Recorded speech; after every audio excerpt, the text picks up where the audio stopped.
जो आज हम करने वाले हैं वो साइंस को करने वाले हैं। अगर आप वीडियो पूरी देखते हैं और जो चीज़ मैं समझा रहा हूँ उसको समझते हैं तो मैं गारंटी ले सकता हूँ कि आपके समझ में ज़रूर आएगा। लेकिन अगर आप बीच में से स्किप करके चल जाएंगे तो मैं गारंटी ये भी ले सकता हूँ कि मेरी वीडियो से आपको कुछ सीखने नहीं मिलेगा। तो इससे अच्छा है कि मेरी वीडियो को पूरा ही देखा करें, पूरी क्लास समझा करें और जहाँ डाउट बन करे वहाँ पूछ भी लिया करें। तो आज जो हम सीखने वाले हैं वो सीखने वाले हैं प्रतिरोधों का संयोजन, कि प्रतिरोधों को किस प्रकार से संयोजन किया जाता है। तो मैं बोर्ड पे लिख लिख के समझाते रहूंगा और जहां डाउट होगा वहां क्लियर भी करते रहूंगा। तो क्या पढ़ने वाले हैं? प्रतिरोधों का संयोजन। प्रतिरोधों का संयोजन। संयोजन का मतलब जानते हैं ना? संयोजन का मतलब होता है जोड़ना, कि प्रतिरोधों को हम कितने प्रकार से जोड़ सकते हैं। कितने प्रकार से जोड़ सकते हैं? 2 प्रकार से। मैं शॉर्ट में लिखूंगा, ज्यादा थ्योरी नहीं लिखूंगा, लेकिन जो मैं बोले हूँ एक एक पॉइंट को उसको बारीकी से अपने नोटबुक में खुद लिखेंगे। कितने प्रकार से? 2 प्रकार से। पहला कौन सा रहेगा?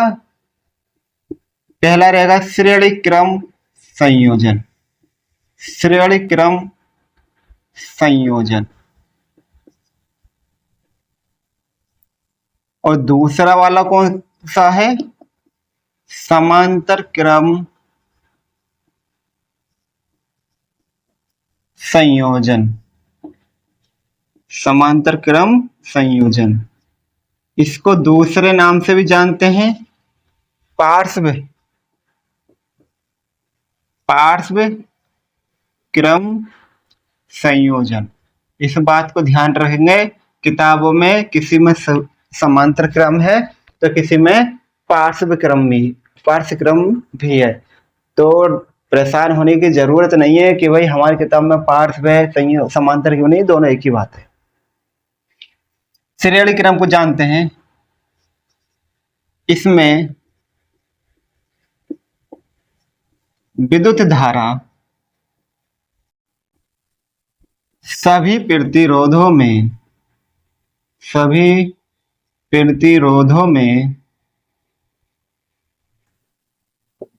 समान रहती है।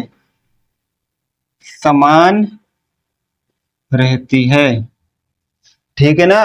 विद्युत धारा समान रूप से प्रवाहित होती है, जबकि विभवांतर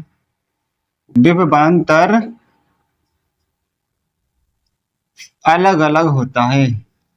अलग अलग होता है, यानी कि जो श्रेणी क्रम है उसके अंदर सभी प्रतिरोधों के अंदर विद्युत धारा समान रूप से प्रवाहित होती है, जबकि विभवांतर अलग अलग होता है। इसमें इसका उल्टा कर दो। इसमें विभवांतर, पहले धारा को लिख लेते। इसमें विद्युत धारा अलग अलग, इसमें विद्युत धारा सभी प्रतिरोधों में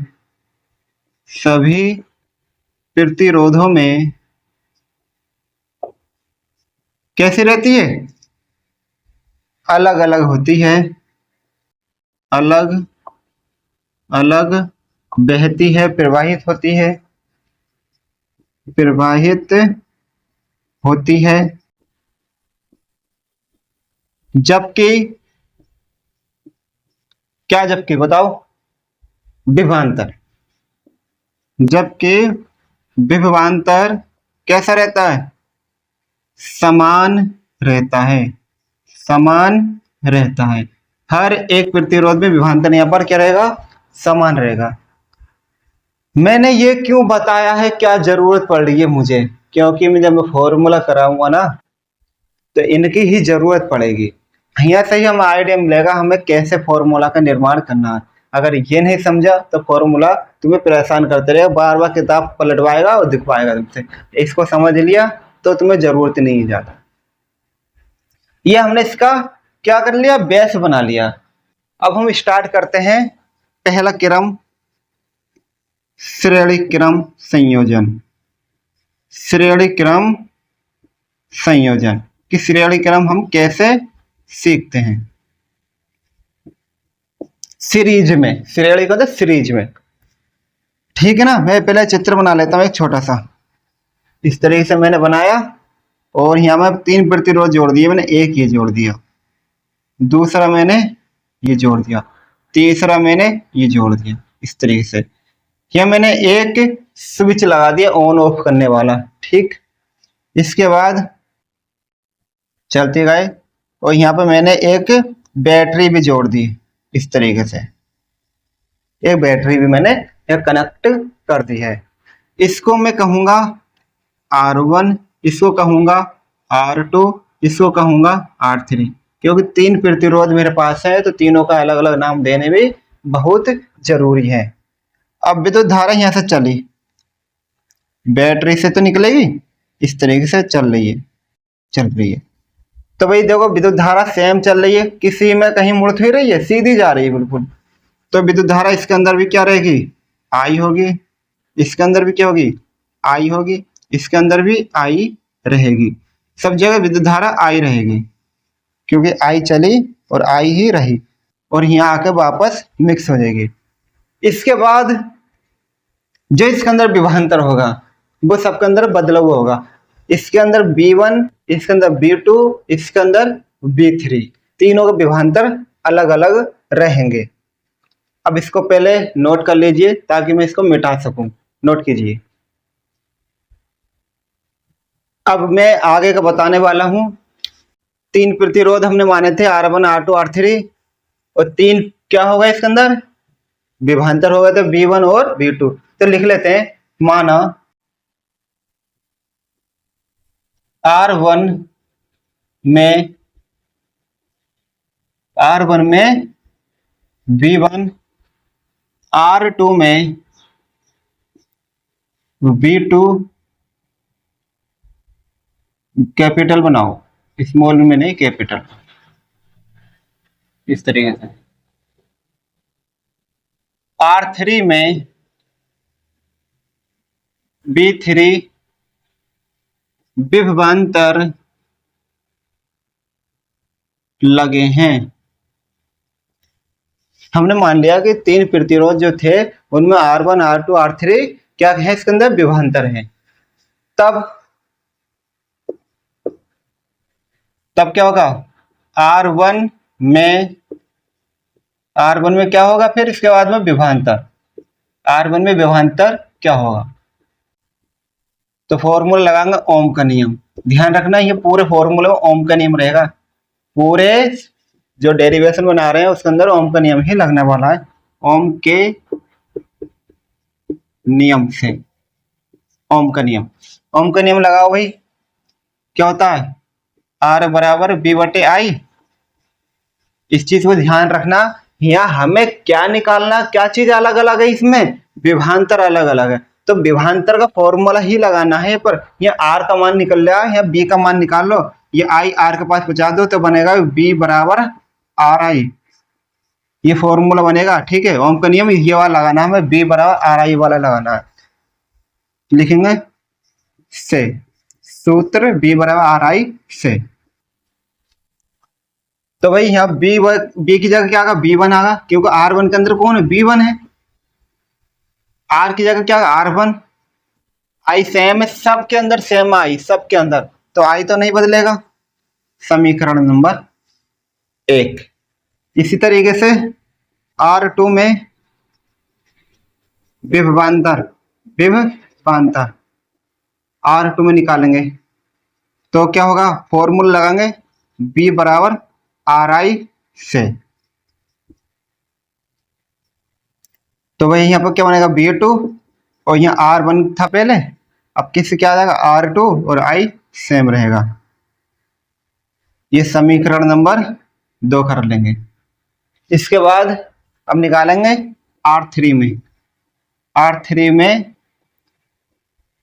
विभवांतर R3 में। तो फॉर्मूला लगाओ B बराबर RI से तो यहाँ पे क्या बनेगा, V3 बराबर R3 और I, समीकरण नंबर 3। ये काम करने के बाद तीनों को मिला देना है। लिखेंगे समीकरण 1, 2 और 3 को मिलाने पर जोड़ने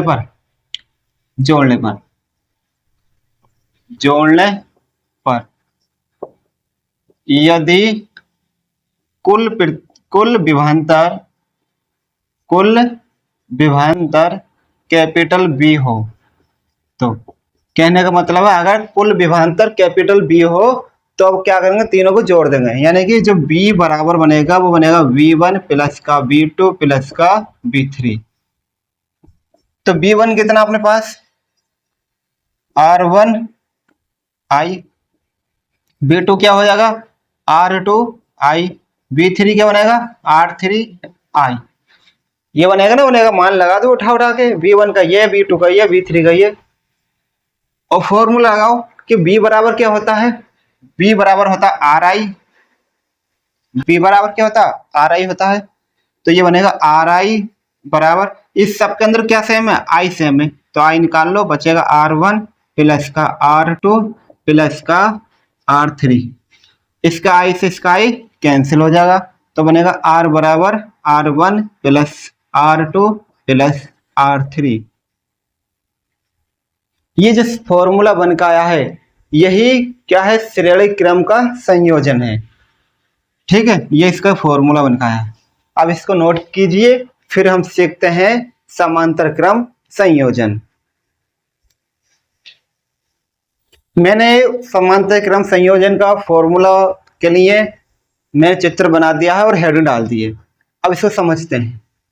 ये चित्र बना रखा है, इसमें कैसा जोड़ रहे हैं और श्रेणी क्रम में कैसे जोड़ते थे, इसको समझने के लिए एक एग्जाम्पल लेते हैं। हमारे पास 3 तरीके के बल्ब हैं, एक बल्ब ये है, एक बल्ब ये है, एक बल्ब ये है। 3 बल्ब हमारे पास है और हर एक बल्ब के अंदर 2-2 तार लगे हुए हैं। इस तरीके से 2-2 तार लगे हुए हैं हर एक बल्ब के अंदर। अब एक बैटरी हमारे पास इधर रखी है, एक प्लस एक माइनस, सही। अब शर्त ये हो रही है कि इनको कैसे जोड़ना है, कैसे जोड़ना। अगर मैं इसका ये वाला तार इससे मिला दूं, इसका ये वाला इससे मिला दूं, इसका ये वाला इस कोने से मिला दूं यहाँ से, और ये वाला सिरा मैं इसके बैटरी से इधर मिला दूं इसे करके, तो इस तरीके से जो मैंने जोड़ा है ये हो गया समांतर। क्यों बस समांतर में श्रेणी, क्योंकि इसमें करंट चलेगा और विद्युत धारा कहीं नहीं बटेगी, सीधे निकल के वापस आ जाएगी, जो हम अभी करके आए। दूसरी कंडीशन वही बात कि 2 तार, एक बल्ब के अंदर 2 तार बना लो इस तरीके से हर एक बल्ब के अंदर, और अब जोड़ो, ये है बैटरी रखी हुई, एक प्लस है और एक माइनस है, हमने रख दिया। अब कैसे जोड़ेंगे, इसके दोनों तार डायरेक्ट बैटरी से जोड़ेंगे सीधे इस तरीके से, ठीक है। इसके भी दोनों तार इस तरीके से बैटरी से जोड़ेंगे, इसके भी इससे, यानी हर एक बल्ब के दोनों तारों को बैटरी से डायरेक्ट जोड़ना है। किसी आपस में किसी बल्ब को आपस में अटैच नहीं करना, डायरेक्ट बैटरी से जोड़ना है, वो होगा समांतर क्रम। अब देखो एक प्रतिरोध है, इसका एक तार ये गया और इसका दूसरा तार ये गया, और ये वाले जो 2 तार आ रहे हैं, ये तार गया एक और एक तार गया ये निकल के, ये डायरेक्ट किससे कनेक्ट हो गया, पहले प्रतिरोध से।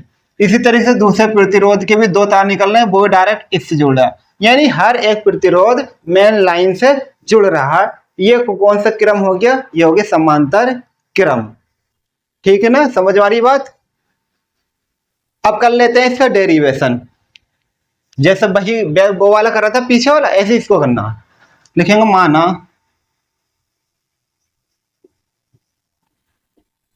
3 प्रतिरोध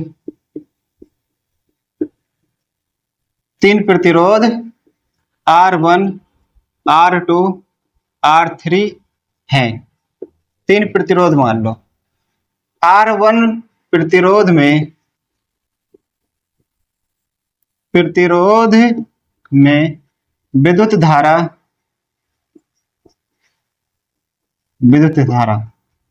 ठीक है। यानी मैंने क्या बताया था कि जो समांतर क्रम होगा उसके अंदर विद्युत धारा अलग अलग होगी। तो ये विद्युत धारा अलग है तो हम विद्युत धारा निकालेंगे। पिछले वाले में क्या था कि विभवांतर अलग अलग था तो हम विभवांतर निकाले थे। तो ओम का नियम लगाओ, ये बात ओम के नियम से, ओम के नियम से लगाओ।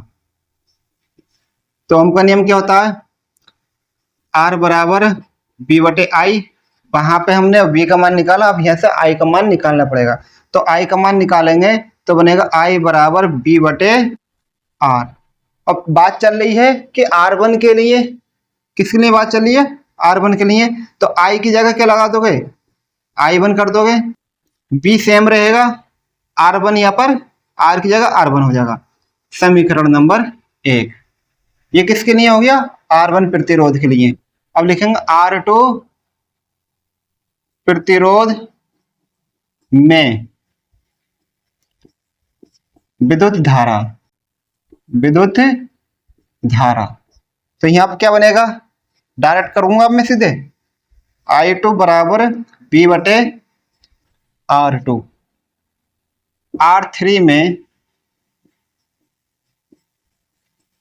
R3 प्रतिरोध में विद्युत धारा, इसमें निकालेंगे तो बनेगा क्या, I3 बराबर B बटे R3।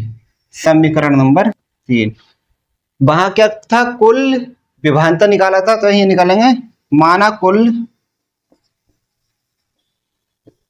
विद्युत धारा, माना कुल धारा इस क्या है, कैपिटल I हो तो,